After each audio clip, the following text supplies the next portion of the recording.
Começa agora o Jornal do Zumbi com Leda McGuire. Boa noite, seja bem-vindo a este jornal. O Presidente da República está preocupado com o estado de conservação das infraestruturas desportivas do país. João Lourenço, que falava no encontro com os líderes das associações desportivas do país, defende uma gestão mais rigorosa destes empreendimentos. O Presidente da República está preocupado com o estado atual do desporto nacional. Em busca de esclarecimentos, João Lourenço ouviu os representantes das mais variadas associações desportivas do país. O titular do Poder Executivo mostra-se particularmente agastado com o estado de conservação das infraestruturas construídas ao longo dos últimos anos. O Estado investiu na construção de novos estádios de futebol em algumas cidades do nosso país. Investiu na construção de pavilhões gimnodesportivos em algumas províncias, mas o Estado não tem tido a capacidade de geri-los convenientemente. Portanto, eles vêm-se degradando mais rápido do que seria de esperar. E a razão única é que não tem boa gestão. E eu penso que não deve continuar a ser o Estado a gerir. É responsabilidade do Estado construir, sim, mas depois de construído, temos que encontrar uma forma de alguma outra entidade que não seja o Estado gerir os estádios. Gerir e ganhar dinheiro. Em todo o mundo o desporto dá dinheiro. Só em Angola que não dá dinheiro, só dá despesas, não dá receitas. Para o Presidente da República, a gestão dos recintos desportivos não deve ser da competência do Estado. João Lourenço defende a participação de outros atores, desde que tenham capacidade para o efeito. Quem tiver essa responsabilidade da gestão dos espaços para a prática desportiva, estádios, pavilhões gimnodesportivos, tem que ter a capacidade de mantê-los e de gerar receitas. Tem que ser autossuficiente, não pode ir ao Orçamento Geral do Estado e buscar dinheiro. O Estado só deve investir uma vez a construir. Depois disso, quem ganhar o concurso para ficar à frente da gestão dessas unidades tem que se organizar a ponto de ter receitas suficientes para manter estas infraestruturas em bom estado, permanentemente, e ainda ter excedentes. O chefe de Estado angolano defende que o sucesso do desporto nacional passa necessariamente pela preservação das infraestruturas erguidas um pouco por todo o país em benefício do setor. Eu acho que este é um dos grandes problemas do nosso desporto. Nós não temos a capacidade de manter as poucas infraestruturas que o país tem. Não tem muitas. Não tem muitas. Estou a falar das grandes infraestruturas, porque as pequenas, essas até desapareceram, né? Nos bairros onde havia pequenos campos de futebol, de basquete, os espaços estão ocupados por habitações precárias. O encontro promovido pelo titular do Poder Executivo decorreu no Palácio Presidencial. Com o chefe de Estado angolano estiveram reunidos 22 representantes de associações desportivas de distintas modalidades. TV Zimbo solicitou ao Ministro da Agricultura uma nova moagem. Teve sorte. É que o Ministro ouviu e ajudou-o. Veja a seguir a reportagem. Essa história teve início no dia 21 de março no desenrolar do projeto Andar o País na sua terceira edição. Quis o destino, uma das viaturas da caravana, rebentar o pneu nesta localidade. Foi assim que se descobriu a história do jovem Abias. Neste dia, a moagem estava avariada. Esta moagem tem ajudado, tem facilitado vidas de muita gente aqui. quando estiver parada, as pessoas ficam a rascar. Conforme vejam, estão a ver aqui, elas estão à espera da moagem a funcionar, porque a moagem de momento está variada. Abias é um jovem empreendedor e resiliente. Aproveitou a oportunidade e fez o pedido. Senhor Ministro da Agricultura, eu chamo-me Abias Calandula mais uma vez. Eu sou um jovem desempregado, camponês. Eu sou empreendedor de moagens e estou a remediar com umas moagens locomotores fatigado. Preciso da vossa ajuda. O ministro da Agricultura ouviu a mensagem e prometeu. Ouvi a mensagem desse jovem, louvo ele e garanto-lhe a partir de agora, por intermédio da TV Zimbo, eu vou lhe fazer chegar uma moageira um bocadinho mais sofisticada que a que ele criou. Esta promessa foi cumprida. E aí está. A emoção subiu de nível quando Abias recebeu 130 pintos, oferta do ministro da Agricultura, António Assis, e uma máquina de descasque do milho.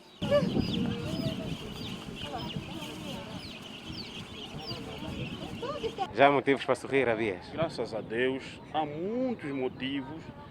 Não gostaria de esquecer, agradecer em primeiro lugar aos irmãos que tinham vindo aqui me surpreender. Em segundo lugar, gostaria também de agradecer ao nosso ministro da Agricultura por ter ouvido a minha clamação. Acho que vou festejar mais tarde, mas eu gostaria de dizer aos irmãos que estou muito feliz. É verdade. Recebeu também pintos? Sim, recebi pintos para poder começar a fazer um pequeno aviário. A sua mensagem foi ouvida também pelo presidente da República. Graças a Deus. O presidente da República também ouviu. Sim. Está bem. Eu agradeço imensamente, porque eu não sou ninguém. Eu não sabia assim um dia de pessoas desse gênero poderiam me ouvir. Se é que me ouviram, eu não tenho palavras. Que mensagem é que o ministro da Agricultura passou-lhe que é para fazer chegar ao jovem Abias? É uma mensagem de incentivo, encorajá-lo no sentido de continuar com o empenho, não é? E com os incentivos que hão de vir. Também no âmbito da avicultura familiar, fazer entrega do determinado número de pintos para aumentar aqui, melhorar a dieta alimentar aqui da família, e muitos mais hão de vir, com certeza. Era necessário testar o equipamento.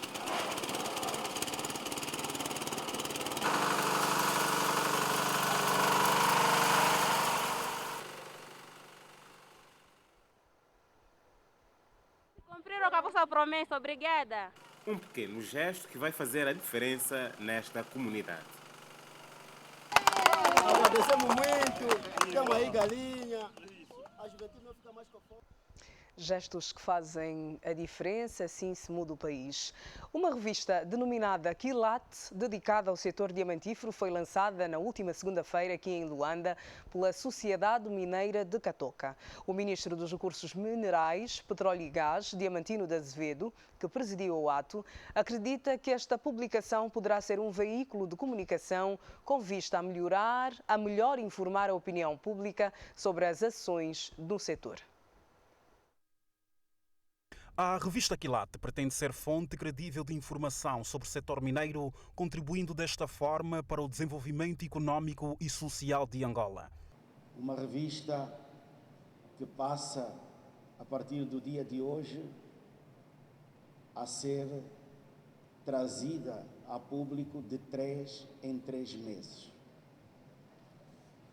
A revista Quilat propõe-se para ser uma fonte de dados e de informações sobre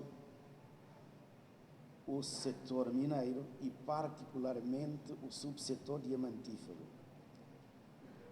Pretende-se que o consumo desta revista seja para os operadores do setor, seja para os académicos, seja para os jornalistas, seja para os investidores e, por que não, para toda a população interessada sobre o setor mineiro.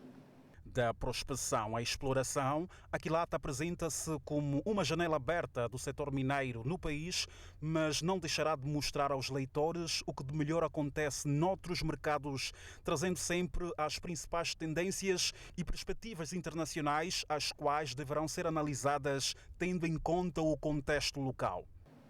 Com o intuito de atrair a atenção de investidores e também com o intuito de mostrar os nossos valores. Por isso mesmo é que, para além da componente meramente empresarial, da componente científica, da componente tecnológica, nós veremos também nesta revista uma componente cultural, onde realmente nós poderemos retratar a vida e os valores das comunidades que compõem o mosaico da República de Angola.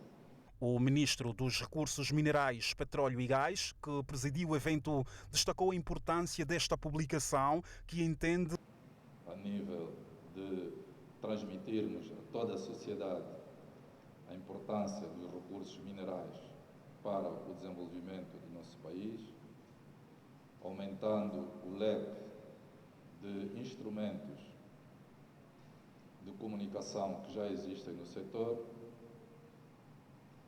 e, assim, podermos também dar a conhecer todas as valências do setor mineiro, do setor de hidrocarbonetos em geral.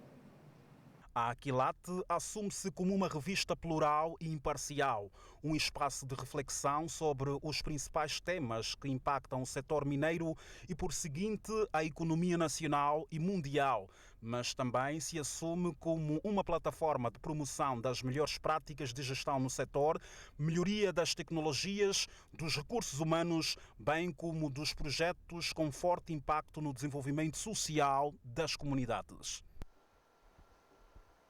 O ministro das Telecomunicações, Tecnologias de Informação e Comunicação Social disse hoje que o governo está empenhado na construção de um país em que a liberdade de imprensa possa constituir um bem para todos. Manuel Homem esteve na Assembleia Nacional, onde os deputados discutiram sobre o desempenho da comunicação social no país em tempo de paz.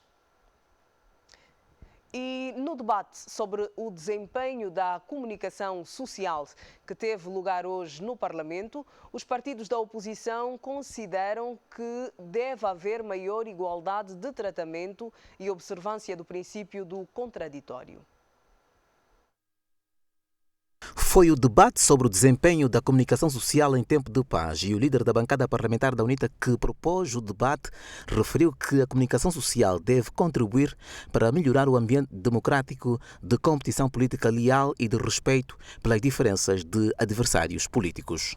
Queremos deixar bem claro que não viemos aqui para falar da TPA, da RNA, da TV Zimbo, falar da Rádio Despertar, falar da MFM, qualquer órgão. Não é isso. Nós queremos falar do papel da nossa comunicação social na construção do Estado Democrático de Direito. Não faremos avaliação alguma. E o deputado Raul Danda diz que é preciso conter a censura nos órgãos de informação social públicos. E se a exigência é e deve ser feita aos órgãos de comunicação social de forma geral, maior responsabilidade impende sobre os órgãos de comunicação social públicos, que existem, vivem e subsistem por conta dos recursos de todos nós, sendo, portanto, nossa pertença. Quem administra tais órgãos não pode pensar-se seu dono e senhor absoluto e achar que se pode constituir em alguma máquina de propaganda mal velada ou decidir sobre quem, quando e em que proporção se tem intervenção neste ou naquele órgão. Queremos construir uma democracia no país, mas como é que vamos lá chegar? Se o presidente da UNITA realiza uma atividade de campo como a visita feita ontem às famílias que perderam os seus por causa das chuvas, a TPA de todos nós filma tudo, grava tudo e nem faz referência ao facto nos seus serviços informativos. Publicita a atividade realizada ou não pelos nossos irmãos camaradas e não nos opomos que isso se faça. mas é com comportamentos discriminatórios e de exclusão segura e claramente orientados por vontades superiores que vamos construir o país democrático que queremos. E o deputado Lucas Ngonda da FNLA apelou para que os órgãos de comunicação social do incitamento à desordem social. Esta está alinhada no período de antes de ordem de dia. Devia ser um debate mesmo, porque trata-se de uma questão muito importante. Aqui, por dever de memória, devemos, na história recente do nosso país, pensar o que a comunicação social dentro deste país produziu como resultados que nos levaram a uma longa guerra civil. O Parlamento angolano discute e aprova um conjunto de diplomas e avalia o desempenho da comunicação social pública e privada. E o MPLA destacou pela positiva o debate sobre o desempenho da comunicação social no país. Entretanto, diz que é preciso evitar a mentira e a manipulação de informações.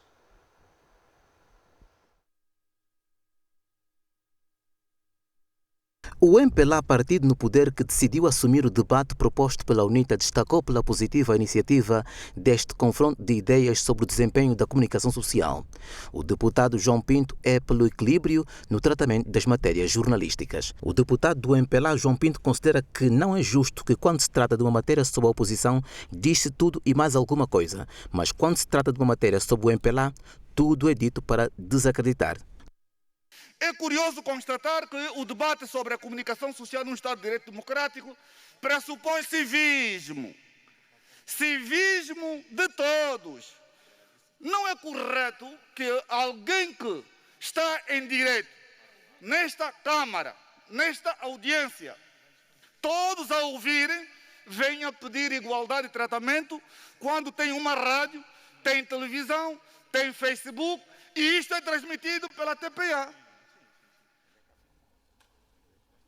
Ora, a Segunda Guerra terminou há mais de 75 anos e constantemente a Euronews, o canal História, passa. Eu acho que a TPA devia procurar fazer debates no sentido histórico para compreendermos a evolução das nossas instituições. Não podemos continuar que se reivindica Estado de Direito e democracia, mas não se respeitam os direitos de personalidade. Quando se é da oposição, pode-se dizer tudo o que se quer. Quando se é para se desacreditar quem é do MPLA, pode-se fazer tudo o que se quer.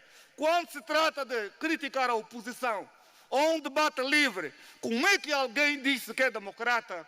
Como é que alguém disse que é civilizado? Quando só promove o debate sobre a maioria e o descrédito das instituições, a rebeldia, mas quando se refere a ela, nesse caso a UNITA, ela própria vem com discursos de reconciliação, paz, segurança, mas há dúvida disso? Não foi o MPLA que, em 2002, com todo o poder que tinha e toda a legitimidade que tinha internacional, conseguiu garantir a integridade, a proteção das pessoas que exerciam violência contra populações civis? Luzia Damião, também deputada da Assembleia Nacional, considerou importante o aprofundamento do diálogo plural de forma construtiva e responsável.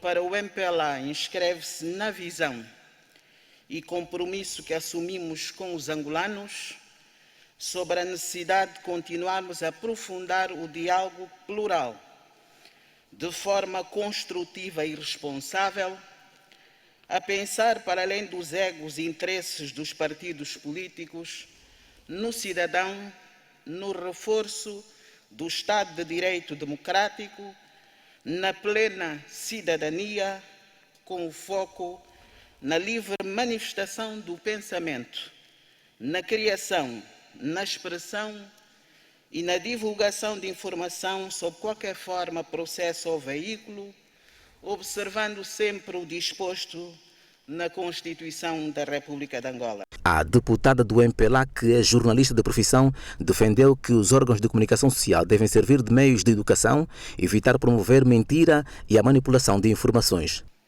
Não devemos permitir que em diversas rádios, se promova a mentira, se promova o insulto gratuito e se manipulem as informações. Com este comportamento, certamente não cimentaremos a reconciliação nacional e muito menos vamos construir o Estado democrático de direito. A Assembleia Nacional promove debate sobre o desempenho da comunicação social. E a situação do lixo no município de Benguela está a preocupar a população. As autoridades locais reconhecem o problema e preparam uma mega campanha de limpeza para este fim de semana. Em vários pontos da cidade de Benguela e periferia, o cenário é de amontoados de lixo. Os contentores andam abarrotados e o lixo vai sendo depositado no chão. Sim, é que quando aqui está muito cheio, nós pusemos o lixo no chão porque não tem mais espaço. Sim. Tem sido assim sempre? Sim. Pelo que te lembras, às vezes o lixo fica assim quanto tempo? Quase uma semana. Talvez os carros demoram para vir levar o lixo. Moradores dizem não perceber as razões da demora na recolha do lixo. Muito tempo não era assim. Faziam recolha do lixo sempre. Mas não sei porque o atraso da recolha do lixo. Está a amontoar muito lixo, faz muitas moscas, até muito mosquito, uns não conseguem dormir em paz. Entretanto, o diretor municipal do Ambiente e Saneamento Básico reconhece o atual estado da situação e fala de uma campanha de limpeza a acontecer neste fim de semana. Os dias 24 e 25, falo concretamente sábado e domingo, para invertermos o quadro que preocupa-nos nesse momento, que são os níveis de insalubridade que notamos nas várias artérias da nossa cidade e na periferia. Para tal, estamos a mobilizar cerca de 3.000 pessoas para que no sábado e domingo saiamos todos à rua com pás, enxadas, katanas, vassouras, covões, gaias e ancinhos, para começarmos a dar uma outra imagem à nossa cidade. Além da mobilização humana, os meios estão igualmente preparados para o êxito da campanha. Temos também mobilizado 10 caminhões basculantes de 18 metros cúbicos cada, 2 pás carregadoras, uma retroescavadora, bobcates, dampers e outros meios, tratores atrelados, para que não fiquemos só na varredura, mas também possamos ter já capacidade de, portanto, recolher o lixo e levar no aterro sanitário. A campanha acontece numa altura em que o governo da província disponibilizou mais meios para o combate ao lixo. Um aluno do complexo escolar Formigas do Futuro, no município de Benguela, foi esfaqueado por miliantes logo após terminar as aulas no período da tarde. Segundo a direção da escola, o aluno sofreu ferimentos graves e este é o terceiro caso que se registra, o que está a provocar um clima de insegurança entre os professores e os alunos. O caso do esfaqueamento do aluno, segundo a direção pedagógica, deu-se por volta das 16 horas desta quarta-feira, depois de ter terminado as aulas. Já não tinha mais aulas, entendeu ir para casa, mas assim que chega, mesmo no portão, depara-se com um grupo não identificado e o pediram dinheiro, mas como ele não possuía dinheiro, ficou um pouco duro e eles insistiram e disseram que caso não tivesse dinheiro iria sofrer agressões. Mais tarde, ele como não tinha mesmo, eles fizeram do que quiseram, faquearam o aluno por cima do braço e ele, não tendo qualquer número da direção de escola, ligou diretamente ao pai e o pai o socorreu e levou no Hospital Municipal de Benguela. Estes são os objetos que os miliantes usam para atacar e semear pânico no seio dos estudantes da escola.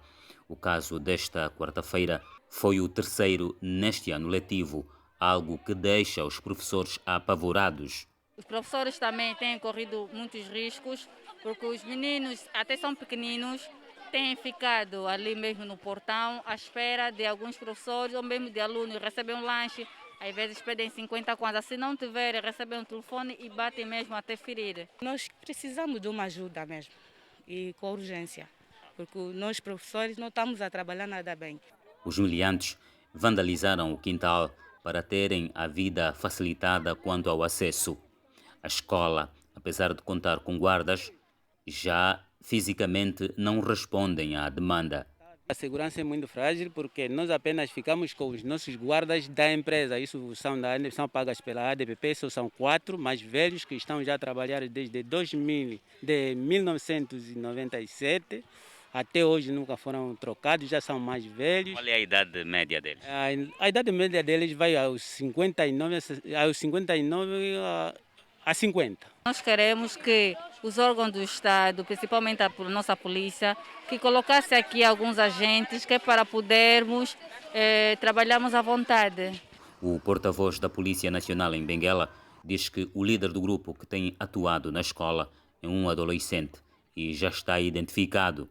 Já temos, por exemplo, a identificação do presumível autor, do facto que se consubstancia na ofensa à integridade física do adolescente que acabamos aqui de dizer, de 15 anos, já temos. Presume-se também ser um adolescente, portanto nas mesmas idades, 15 a 16 anos, é residente do Docota, do bairro onde está situada a escola, e toda a diligência está a ser desenvolvida para a detenção do mesmo. A escola Formiguinha do Futuro está localizada no bairro do Docota, na zona A do município de Benguela. E os estudantes do Instituto Superior Politécnico Atlântida denunciam debilidades por parte dos docentes na transmissão de conteúdos durante as aulas.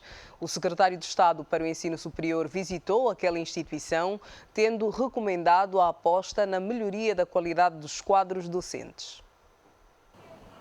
Instituto Superior Politécnico Atlântida. Aqui, há docentes que deixam muito a desejar durante as suas aulas. Pelo menos é o que estes estudantes dizem. Não ajudam o aluno a progredir, mas sim a degredir. Falta de domínio do conteúdo e uma péssima preparação antecipada dos mesmos conteúdos. Ela faz na sala de simulação de dar aula. Tal preocupação chegou aos ouvidos do secretário de Estado para o Ensino Superior, que averiguou nesta quinta-feira o funcionamento desta instituição de ensino superior do setor privado. Na ocasião, recomendou a aposta na melhoria da qualidade dos quadros docentes. Quando se melhora o perfil do corpo docente, naturalmente também se melhora a qualidade do ensino que eles ministram. A responsável deste Instituto de Ensino Superior garante que o problema já está a ser solucionado com o processo de capacitação dos docentes. Está em curso o curso de agregação pedagógica interno, começou nas pausas do primeiro semestre e as próximas pausas terão a conclusão do próprio curso para poder então aprimorar aquilo que são os conhecimentos e as habilidades técnicas de comunicação e interação entre docente e estudante na sala de aula. Eu acho que está muito exorbitante. Isso que torna um pouco pesado os nossos bolsos. Então é muito difícil, não concordamos com essa situação. A responsável desta instituição justifica tais alterações de preços com a aplicação do imposto de valor acrescentado. Houve aumento dos emolumentos em função do IVA. Sabemos que todas as empresas que são do regime geral deveriam aderir o IVA até fevereiro deste ano. E foi o que a instituição fez. O Instituto Superior Politécnico Atlântida é a primeira das 25 instituições de ensino superior na agenda de visita do secretário de Estado para o setor. E a Universidade Oscar Ribas conta a partir de hoje com uma sala de tribunal simulado. O espaço, inaugurado pelo Vice-Procurador-Geral da República, vai servir para a realização de julgamentos simulados e outras atividades de caráter científico. Um tribunal fictício da Faculdade de Direito da Universidade Oscar Ribas, aqui em Luanda, foi inaugurado esta quinta-feira. O espaço veio albergar as sessões práticas inseridas no programa curricular daquela instituição de ensino superior. Estado civil. Solteiro. Tem filhos? Tenho 2. Com a inauguração desta sala de tribunal simulado, pretendemos torná-la num espaço privilegiado. Agradece o gesto e apela o empenho e dedicação aos estudantes do curso de Direito. Fui convidado para inaugurar esta sala, foi dado o meu nome. Também venho desta base, filho de uma lavadeira, que estudou, dedicou-se, formou-se em Direito e faz o melhor de si para servir a justiça. A sociedade quer respostas e vamos continuar a imprimir o nosso saber, a nossa dedicação para transmitir o direito penal e para oferecer soluções de celeridade e de justiça a quem, por qualquer razão, se coloque na situação de vítima ou na situação de arguido. O ato de inauguração do Tribunal Fictício da Universidade Oscar Ribas fica marcado pela realização de um julgamento simulado. Os estudantes do direito julgaram um crime de homicídio baseado em factos reais. Como é que só um tiro é que lhe chegou na cabeça? E ainda mais estava na morte. A beber, quer dizer, estava aí a namorar, agora estão a dizer que sou eu. Aquela gente tinha a intenção de matar uma pessoa ou a morte terá sido acidental? Bem, é uma simulação, o julgamento não terminou, porque o processo vai, obviamente, a recurso. E esta é uma das grandes garantias do direito, da realização do direito. Esta é a primeira sala de julgamento para as aulas práticas dos estudantes do curso de Direito da Universidade Oscar Ribas. Momento para fazermos o primeiro intervalo, mas antes deixa-me lembrar-lhe que a Sonangol afirma que nos 8 anos que durou a sociedade, a petrolífera recebeu dividendos apenas uma única vez. Esta é uma notícia que você vai acompanhar. O nosso intervalo é apenas de 30 segundos. Volte connosco.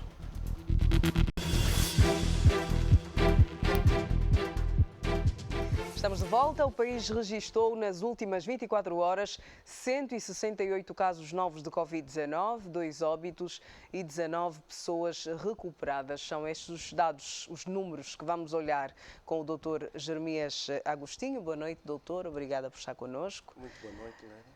Abril parece ser, portanto, pelo menos até agora, é o mês com os maiores números, ou com os números mais elevados de novos casos e de óbitos também. Exatamente, sem sombra de dúvidas. Nós estamos a caminho da segunda vaga da Covid, que tanto se temia e que tanto se evitava nos últimos meses. No que concerne ao número de casos, passamos agora dos 24 mil para mais de 25 mil casos e nós nunca tivemos tantos casos em um mês desde dezembro de 2020. Quer dizer que até o dia de hoje o total de casos que nós temos é superior ao que foi verificado no mês de janeiro, fevereiro e março. E há uma subida exponencial, 2 vezes mais cada um destes meses. E em relação ao número de óbitos, só superamos o mês de março.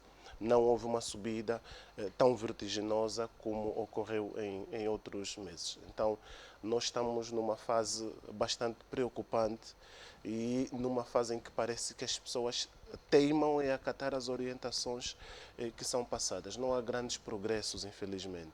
Mas isso terá a ver apenas com a dificuldade das pessoas em cumprirem com as medidas e as orientações restritivas impostas pelo momento que estamos a viver, ou terá também a ver com as outras variantes que circulam entre nós e que têm uma transmissão maior em relação a que circulava aqui? Exatamente. As variantes elas têm uma transmissão maior, sem sombra de dúvida, mas ainda continuam a ser as pessoas que fazem ela circular de uma pessoa para outra. Quer dizer que por mais potência que tenha um vírus de infectar, é sempre preciso que uma pessoa e uma outra acabem por violar uma das medidas que são recomendadas para a prevenção. Só assim é que o vírus circula. E ainda persiste, infelizmente, a dúvida por parte de muitos cidadãos, e hoje eu conversei com algumas pessoas, vão mantendo descrédito, não acreditam na existência da Covid. Eu penso que temos que aqui chamar aquelas pessoas que já perderam parentes nesta luta pela Covid, as pessoas que já se infectaram, que apresentaram algum tipo de sintoma, têm que facilitar este processo, se calhar ganhar um pouco mais de coragem e dar a cara e explicar aos demais que, olha, o meu parente que faleceu faz coisas de 2 semanas, foi por causa da Covid-19. Aquele aquele período que eu estive ausente foi por causa da Covid-19. Porque eu acho que se as pessoas saberem de facto que o seu primo, o seu tio, aquele parente que faleceu e não foi possível ir ao óbito, não foi só por uma situação do acaso, não, foi pela Covid, para ganharem credibilidade pela doença, porque está difícil convencer as pessoas, né? E se calhar Vejo emocionado ao falar sobre isso, doutor. Sendo médico, constatando essa realidade diária, sei que já perdeu muitos colegas vítimas de Covid-19 e há esta sensibilidade maior para quem esteja na linha da frente, ou seja, para quem esteja diretamente a lidar com estes casos e com estas situações que são de todo difíceis. Exatamente. Nos últimos 4 dias nós perdemos 2 médicos, um dos quais vai enterrar amanhã pela Covid-19. Então quer dizer que a doença ela existe, está aí. E se calhar vamos aproveitar, pedir até inclusive aquelas pessoas que a nível da sociedade têm a capacidade de sensibilizar. Os músicos, os atores de teatros, os fazedores de opinião, no sentido de irem insistindo com as pessoas, porque está uma situação difícil. Pronto, é difícil, é um conjunto de medidas, é uma realidade nova, mas temos que acreditar que a doença está aí, as pessoas têm que entregar-se, né? Tem que ser essa medida, se não pelo andar da carruagem, pelo menos nesse mês de abril está a provar isso, poderemos ter um número de casos muito elevados. Muito elevados. O que é que pode ser dito sobre o número de óbitos? Exatamente, 2 óbitos. Ontem houve 5 óbitos, inclusive, hoje são 2. Prontos, fazem parte do grupo que habitualmente nós chamamos a atenção. Mas até este grupo está a apresentar também algumas reticências em querer vacinar-se. E é o que nós temos apelado às pessoas com mais de 40 anos, porque a nossa mortalidade começa a partir dos 40, ou a mortalidade mais elevada, não devem questionar, não devem nem sequer questionar. Ou seja, devem dirigir-se aos postos de vacinação e tomar a vacina. Imediatamente. Aqui não é uma questão de, não, eu não quero, posso não. Tem mais de 40, tem comorbilidade, dirija-se ao posto. Tem que vacinar-se. Aqui não há uma questão de escolha, porque é o grupo que menos se infecta, mas que mais morre quando se infecta, sem sombra de dúvidas. Doutor Jeremias, obrigada por ter estado aqui, por ter sido um pouco mais duro, mas foi realista. Não é? A situação exige esse realismo para as pessoas tomarem consciência de que é uma situação grave e precisamos olhar para isso com seriedade. Exatamente. Obrigada, doutor. Muito obrigado. Boa noite. Boa noite. Damos continuidade a este jornal, dizendo que a França vai começar a partir de maio a aliviar as restrições impostas para combater a propagação da Covid-19 no país. O executivo de Emmanuel Macron está a considerar abrir esplanadas de bares e restaurantes já a 3 de maio. Após a reunião do Conselho de Ministros desta quarta-feira, o porta-voz do governo francês anunciou que iriam ser levantadas no dia 3 de maio as restrições às viagens interregionais e que, após meses encerrados, vários estabelecimentos comerciais e culturais irão reabrir progressivamente até ao verão. Já numa fase mais adiantada, a Dinamarca está a aliviar as restrições mais rapidamente do que o inicialmente previsto. Os adeptos de futebol serão autorizados a regressar aos estádios e os restaurantes podem servir os clientes dentro de portas, desde que tenham sido vacinados contra o novo coronavírus ou possam apresentar um teste negativo. O empresário da restauração refere que estão a reabrir com possibilidades de sentar o cliente tanto no interior como no exterior. A Grécia começa a receber turistas estrangeiros vacinados ou testados, deixando de impor requisitos de quarentena. O governo anunciou que está a dar passos no sentido de iniciar o processo de reabertura gradual, que poderá levar à abertura total do turismo a 14 de maio. Momento para mais um intervalo neste Jornal da Zimbo. Quando regressarmos, vamos contar-lhe outras notícias. Volte connosco.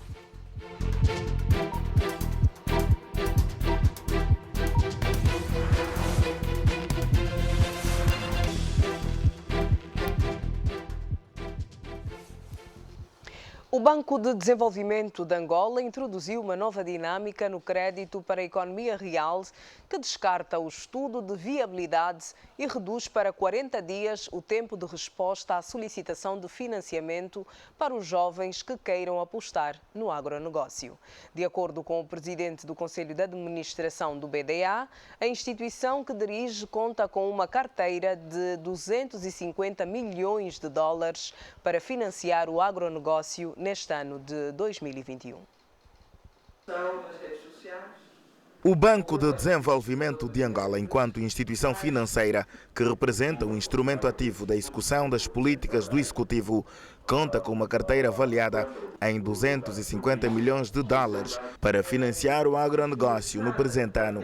De acordo com seu presidente de Conselho de Administração, a instituição tem novos produtos financeiros que vêm desburocratizar ainda mais o acesso ao crédito. Introduzimos uma nova dinâmica no que concerne ao crédito para a economia real.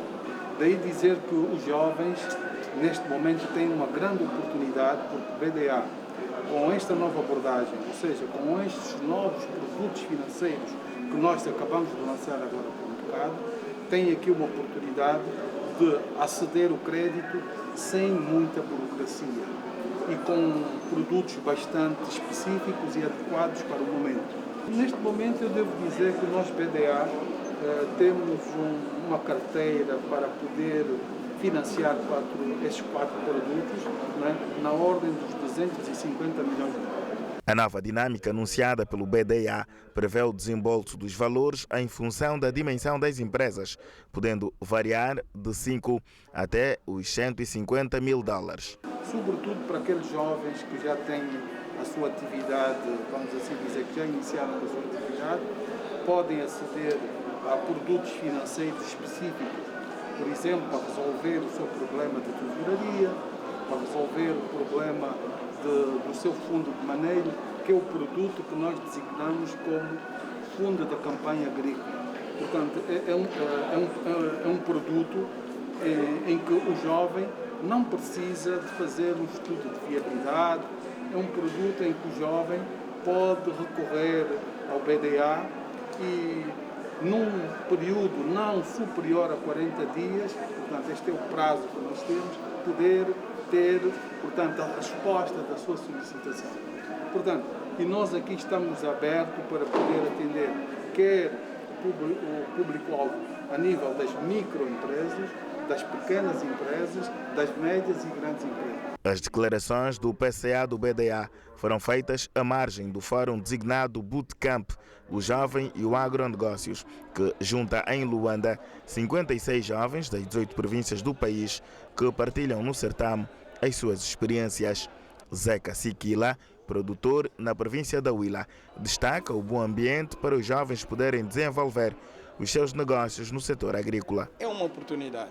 Eu digo sempre, nas redes sociais, em todo lado, o país está favorável e esses jovens são sortudos. Se eu pudesse voltar mais 10 anos e me tornar mais jovem, tenho apenas 41 anos, me considero jovem, mas se eu pudesse voltar e me tornar mais jovem, é uma oportunidade sem igual que a juventude angolana deve abraçar o agro para sustento das famílias, para sustento deles próprios, porque é uma oportunidade sem igual. A Bootcamp é uma iniciativa do Ministério da Economia e Planeamento no âmbito do Prodesi e traduz-se num evento em que os participantes partilham as suas experiências, ideias e sinergias, bem como explorar oportunidades de negócio e interagir com figuras de referência no setor em Angola.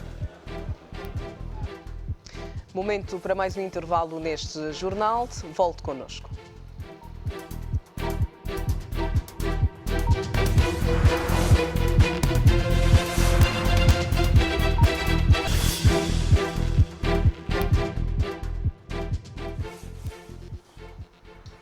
O presidente do Conselho de Administração da Sonangol afirmou que durante os 8 anos da presença da petrolífera na Puma Energy, apenas uma vez beneficiou da partilha de dividendos. Na entrevista concedida à TV Zimbo, Pai Querido Martins disse também que a saída acontece no momento certo, uma vez que a empresa vinha perdendo valor, estando a precisar de uma recapitalização avaliada em 1,5 mil milhões de dólares. O presidente do Conselho de Administração da Petrolífera destacou a aquisição do terminal de armazenamento do Porto Pesqueiro, aqui em Luanda, que vai permitir o armazenamento do combustível em terra e eliminar os custos com o arrendamento de instalações. A aquisição do terminal de armazenamento do Porto Pesqueiro aqui em Luanda é dos ativos adquiridos à Puma Energy, do qual Pai Querido Martins mais destaca, não só pela poupança do ponto de vista financeiro, mas também pelo aumento da capacidade do armazenamento em terra, que permitem à petrolífera criar uma reserva de combustíveis, um cenário que até bem pouco tempo era impossível de imaginar. Condições de começar a constituir a armazenagem estratégica, a armazenagem operacional, que é uma orientação que é também de caráter legal. E vamos ter, sim, um meio que, sem qualquer margem para dúvidas, a armazenagem de qualidade, operacionalmente em condições de poder receber o gasóleo, a gasolina, e até daqui a mais um tempo, se calhar com mais trabalho, o LPG, que vamos também criar condições para ter armazenagem em melhores condições. A reserva estratégica está avaliada em 600 metros cúbicos, que deve dar, segundo cálculos, para abastecer o país durante 30 dias sem constrangimentos. Mas esta não é a única vantagem do negócio, cuja sociedade durou quase uma década. Ilha de dividendos, uma única vez, e foram, na altura, 5 milhões e 600 mil dólares. Em termos de dividendo e rentabilidade da nossa atividade realizada enquanto membros na Puma Energy, com os 31,78%, pouco ou nada recebíamos. Era um Reclamar. E o que é que fez Não. durante esse tempo? Participávamos, de facto, na gestão, esperando a melhor oportunidade de poder justificar esta situação e fazendo com que, se possível, estes investimentos pudessem redundar numa melhor distribuição de dividendos, né? Mas é uma reclamação que é legítima que a fizéssemos e fazíamos, mas a contabilidade, as contas mostravam que, não haviam dividendos suficientes para distribuir. E se não houver, nós não podemos ir contra, né? Agora, que não satisfazia, isto não. Daí a razão de fazermos a opção entre continuar com o investimento a nível da Puma Energy, com 31,78 bonitos na Puma Energy, e termos ativos dos quais pudéssemos tirar maior rentabilidade, foi o que nós fizemos. Guarda em segredo o valor da aquisição da participação, mas diz que entre avançar para a recapitalização e vender as ações, a melhor opção foi vender a participação. Essa recapitalização era na ordem de 1,5 mil milhões de dólares. E nós tínhamos que, como sócios desta empresa, fazer o acompanhamento também desta recapitalização. E para tal, iríamos no mínimo ter que investir também cerca de 500 milhões de dólares. Se nós estamos num processo de desinvestimento e estamos, no âmbito do nosso próprio, otimizando os nossos ativos, ao termos que fazer uma recapitalização numa empresa onde nós somos parceiros, com fundos que até poderíamos usar noutras áreas, e por outro lado, podemos tirar proveito, e foi o que fizemos, do conjunto de ativos existentes em Angola, que têm uma mais-valia para a nossa atividade, para a eficiência da nossa atividade. sem necessidade de fazermos nenhum tipo de investimento adicional.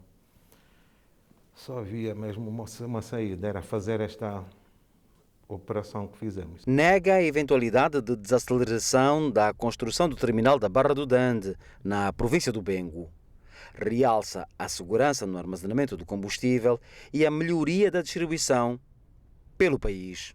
Sonangol vai procurar evitar o máximo interferir na operação atual da distribuição por parte daquilo que eram os ativos da Puma e que agora são nossos, sem que isto afete a capacidade de abastecimento do país. Pelo contrário, vamos procurar melhorar este abastecimento. Está com isso a querer dizer que vai manter o pessoal? Vamos também garantir a maior parte do pessoal e aquele que quiser continuar, livre de continuar. O que nós vamos fazer é seguir aquilo que está sendo feito, mas até a oportunidade de uma parceria que possa garantir a continuidade da atividade de distribuição tão bem conforme faz até agora a Pumangol. O negócio envolve também a aquisição dos armazéns de combustíveis nos aeroportos de Luanda, Catumbela, Huila e Cunene e a fábrica de betumes, a Ango Betumes. Esta tem a serventia de garantir o que já fazia, receber o betume importado, tratar o betume e comercializar aqui internamente na melhoria das nossas vias rodoviárias, que é o que sempre fez, né? 600 milhões de dólares foi o valor transacionado nesta operação, que ditou a saída da Sonangol da Puma Energy e a compra de 4 unidades de negócio da multinacional. José de Oliveira é especialista em petróleo e gás e é nosso convidado. Boa noite, obrigada por vir ao Jornal da Zimbo. Ouvintes e telespectadores. Pois é, o hábito da rádio. Mas começamos a olhar para uma informação que foi prestada pelo PCA da Sonangol, que afirma que nos 8 anos em que estiveram ligados, em que houve a presença desta parceria, recebeu dividendos uma única vez. Como é que se justifica isso? Justifica porque a empresa estava montada de tal maneira que dava lucros bastante baixos. E como estava em crescimento, mesmo que houvesse alguns dividendos, optava por investir para crescer. Porque era uma empresa nova, ela nasceu quando a Sonangol entrou, foi mais ou menos quando a Puma Energia veio aqui para esta região da África.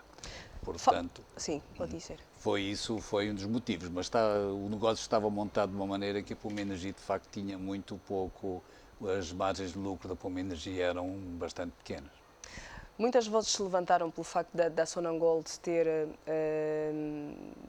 usado o dinheiro para comprar na totalidade a Pumangol. Quero ouvir a sua opinião sobre isso.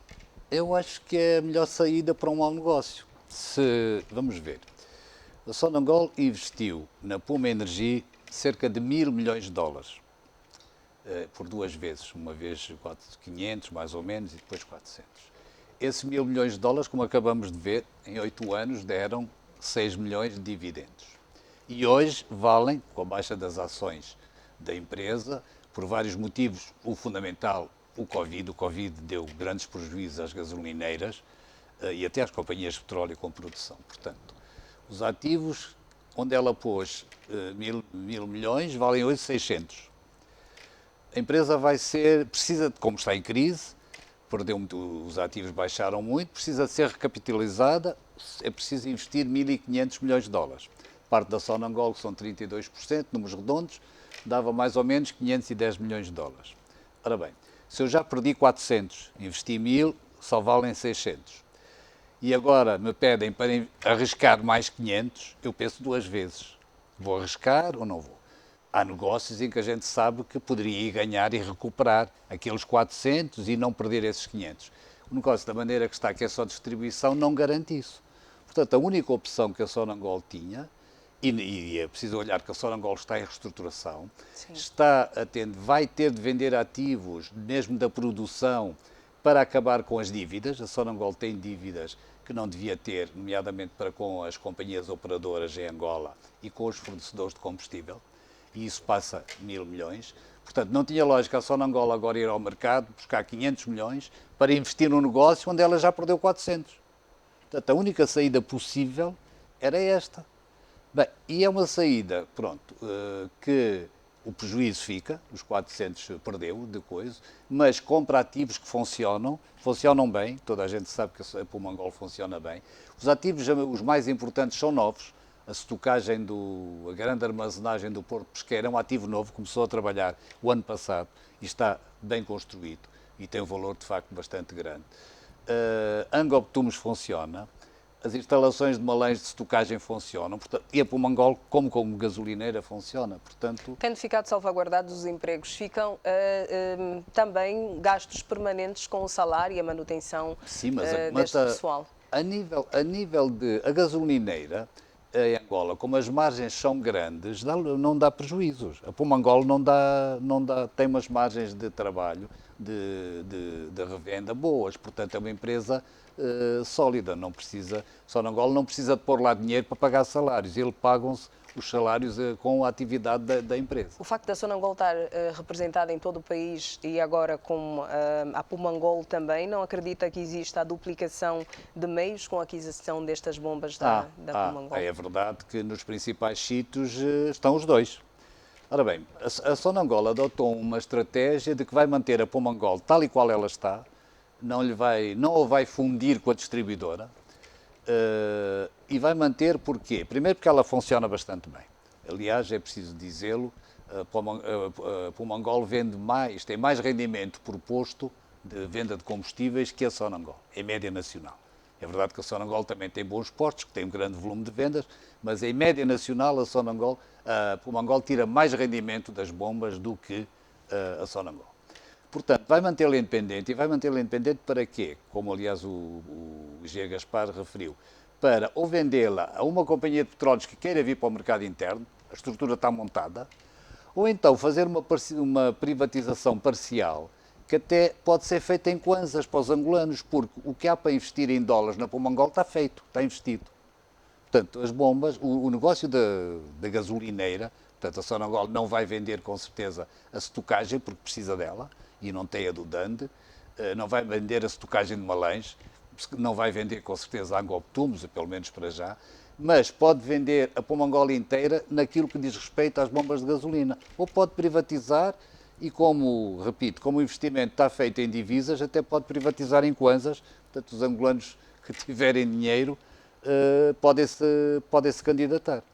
José de Oliveira, obrigada por ter vindo ao Jornal da Zimos, especialista em petróleo e gás, e esteve aqui a ajudar-nos a compreender um pouco mais das declarações que foram feitas pelo PCA da Sonangol em relação à Pumangol, a Puma Energy, que faz parte agora da Sonangol. Damos continuidade a este jornal dizendo que terminou em instantes o segundo encontro da final do Campeonato Nacional de Basquetebol entre o Petro de Luanda e o Interclube de Angola. O jornalista Aldair Alfredo acompanhou a partida e entra agora com mais pormenores do desafio. Aldair, como é que terminou o jogo? Boa noite.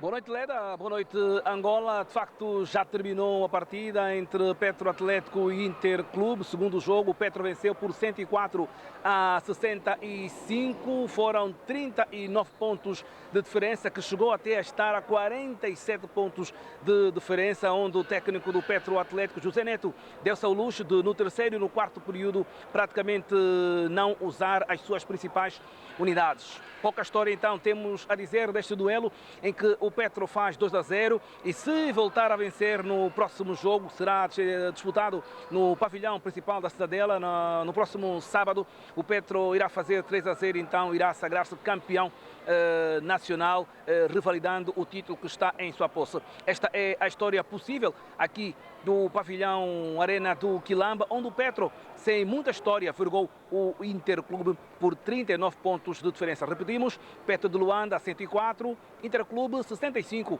no segundo duelo da final do Unitel Basket de 2020-2021. Justino Campos e Aldeir Alfredo, do pavilhão Arena do Quilamba.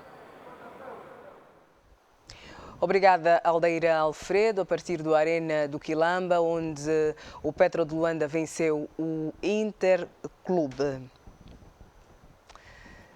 Damos continuidade a este jornal, dizendo que com esta matéria encerramos este jornal da Zimbo à quinta-feira, mas sabe que pode continuar a enviar-nos ideias de reportagens. Utilize para isso o correio eletrónico alerta@tvzimbo.com e conte-nos a sua história.